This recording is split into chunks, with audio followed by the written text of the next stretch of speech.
everyone. The book launch was beyond anything that I hoped or dreamed of, that how Meadowlark might have been birthed into the world. I wrote in the last dewdrops that it seemed only appropriate. You know, we've been getting all these rains in the West, and when I woke the morning of the book launch and I was sitting alone by myself with a candle and the lamplight and listening to the rain, and I thought to the birth scene in Meadowlark, and I thought, you know, it's only appropriate that that the book launch take place, that a birthing rain bring in the book launch as well and bring in Meadowlark. And so it was, to those of you who were able to come, my heart was overflowing, and thank you so much for your incredible spirit and love. And many of you traveled from other states. Many of you, our roots, as I said, you know, at the beginning of the video that Luke took, this could get so messy so fast if I started actually thinking about it, which I do. Thank you so much. And, you know, Mom and Dad drove through all those rains, 15 hours. They came for one day and then turned around and left at not 4 but 3 a.m. the next morning. And their presence was... it made it, they just had to be there. And I thank you, Mom and Dad, for making that drive and for coming to share in this. And while many of you were able to come in spirit only, I wanted to bring a little bit of the book launch to you. And which was, and actually I wrote about this, but you know, we'd already started the reading, and two dear friends who were sitting in the front row, people were talking, and two dear friends that were in the front row said, "The spirits are here, Dawn. This place is filled with spirits." And at the beginning of readings and presentations, what I like to do is always honor Terry Tempest Williams and Isabel Allende.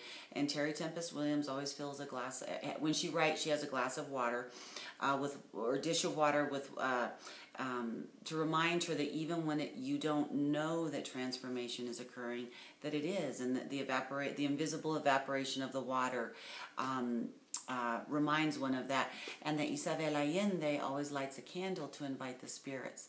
And I said to them, I said, I haven't even lit the candle to invite the spirits yet.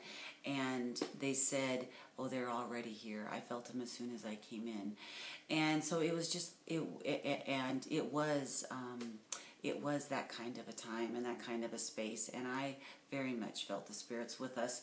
And so I just wanted to those of you who did come, I wanted to say thank you so much for creating such magic. And those of you who were able to come in spirit only, I just wanted to bring a little bit of the book launch and a little bit of Meadowlark and a little bit of our time to you. And so I brought some of the flowers and some of the incredible, beautiful gifts in honor of Meadowlark that people brought. And then I was just going to read a couple of, I won't read nearly everything that I was able to read in the book launch, but I was going to read just a couple of the vignettes that I did read, just to give you a sense of that time and that space, and to give you also, for those of you who haven't had a chance to read Meadowlark, or those of you who have, to give you a sense of the book, of the story. And so I started with the beginning, the author's note. Author's note. I found this journal spanning 1911 to 1930, hidden in my great-grandmother Grace's ranch house nearly 20 years after her death. A faded blue hair ribbon was tied around it. A scrap of pink paper held between the cover and first page of the journal fluttered to the floor the first time I opened the book. On it was written in Grace's handwriting, "There was but one way to heaven for me, and the path went straight through hell." 2 dried prairie roses fell intertwined from the last page. And it starts with Grace, who is a newlywed at 16 and goes to this homestead in the middle of the prairie, in what is now our ranch. And has been in our family for 4 generations. And this is her first day, and her marriage doesn't start out as she anticipated. And this is the end of her first day on the homestead. After noon dinner, Grace explored the homestead. Tom had returned to the cows and wasn't due back until supper. She walked west beyond the horse corral and barn, following the creek out of the hollow of the homestead. Wind curled along the creek bed, ruffling the tops of the grasses as she walked. The dull green of the stalks near the water faded slowly into tawny shades of the surrounding prairie, not yet turned to green with the spring. Grace climbed up from the creek and stood, shading her eyes from the sun. The vastness of the prairie drew her eyes. Something must be out there in all that emptiness. From the top of the rise, her eyes swept the open sea of land, gentle swells rolling away as far as she could see. She took refuge in the hypnotic movement of the grass, in the wind as it rippled like a surface on the sea. The prairie breathed and pulsed. Time ceased. The meter of her heartbeat, steady and profound, connected her to the earth. Her own boundaries blurred and softened as she imagined roots growing from the soles of her feet, strong and deep into the land. She became another blade of grass, one among the infinite number, swaying and supple. Then the feeling ebbed, dissipated until she stood alone in the ocean of grass once again. A cluster of prairie dog mounds pocked one of the swells. Grace saw the creatures dive into their burrows when she walked up over the rise. Their high-pitched chirps floated on the breeze as they began to cautiously poke their heads up. Sensing no motion, several emerged to stand sentry on their hind legs, only to pop back down when Grace moved. She turned back toward the homestead, the sod barn differing from the house only by its taller walls, and the hitching posts.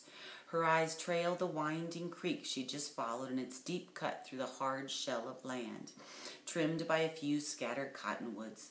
Amidst the yellow and green grasses, tiny splashes of soft pink on the slope caught her eye. Pink. She walked over to investigate. The colored sprays slowly acquired definition and resolved themselves into small prairie roses atop low-lying scrubby vines. Pale pink opened around a cluster of bright yellow seeds on thread-thin stems. The outside edges of the petals blushed a deeper pink.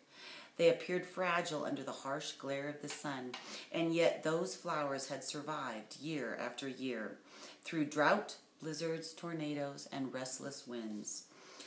If these flowers can make it in this harsh life, then so can I.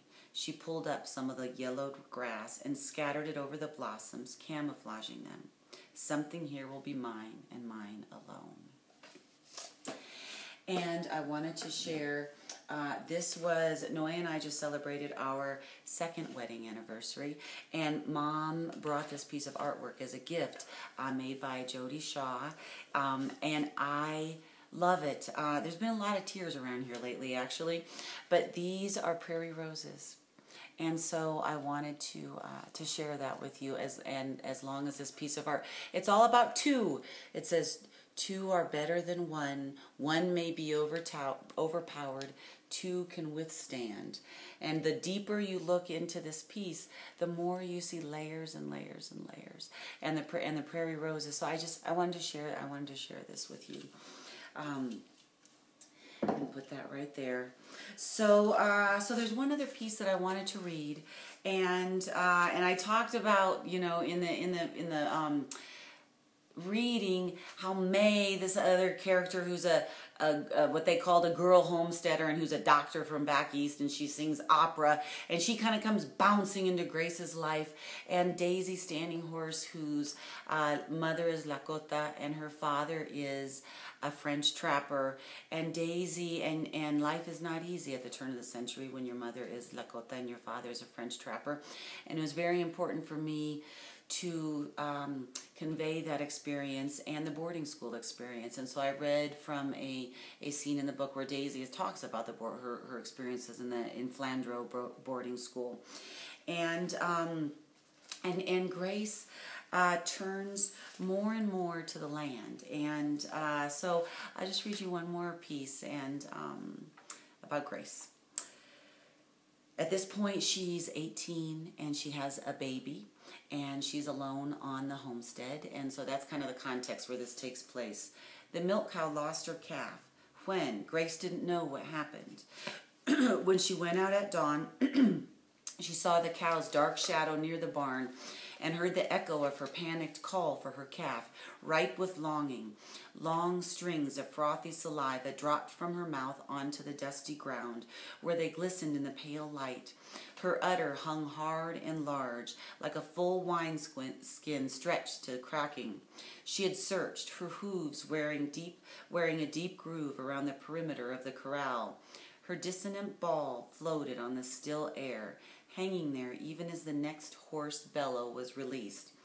Grace tried to soothe her with soft words. She threw the cow some hay, but she walked over it without interest, the afterbirth hanging under her kinked tail like a bloody flag.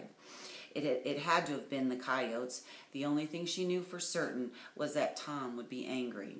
A prickly tingle swept through Grace's breast, and milk blossomed to soak her torso. She walked back to the soddy, to lean over the wooden cradle beside the bed. She lifted her sleeping son and carried him over to the chair placed under the window. She peeled the sodden blouse away from her skin and cradled James in her arms. His silken lips pursed and reached out. He burrowed his face into her breast. The tingling in Grace's body mounted, and she felt the sweet release of pressure. A rivulet of milk slipped from the corner of the baby's mouth. Twin crescents of eyelashes, the width of spider webs, framed his eyes, casting a brush of shadow across his translucent skin. When James had had his fill, Grace lifted him to her shoulder and gently patted his back, his bones feather-light and fragile under the steady movement of her hand. The baby's stomach tensed, and a slight expulsion of air, laden with earthy scent of warm milk, escaped. Grace smiled and stroked the downy fuzz on his head. Beyond the window, a silver slice of sun rose in the sky. Light drenched the land in water-stained cornflower blue and drew crisp edges of contour and depth, defining the curve of knolls and vales invisible to the eye in the full light of day. Her eyes moved from the mound of her breast out to the mounds and concave indentations of the prairie. Grace saw on the prairie an evocation of the curves of a woman. She felt her body's link with the conformation and silhouette of the land. Peace settled around her like a fleecy cloud, despite the ceaseless plodding sound of the cow as she searched in vain for her calf. The low timbre of the wind rustled through the tufts of buffalo grass, and the soft, pulsing cadence of her son's breath echoed the steady, soft murmur of each swallow. So, I just wanted to share that with you. Thank you again to everyone who attended the soaking, birthing, reign of Meadowlark's birth. Those of you who attended both in body and in spirit, thank you.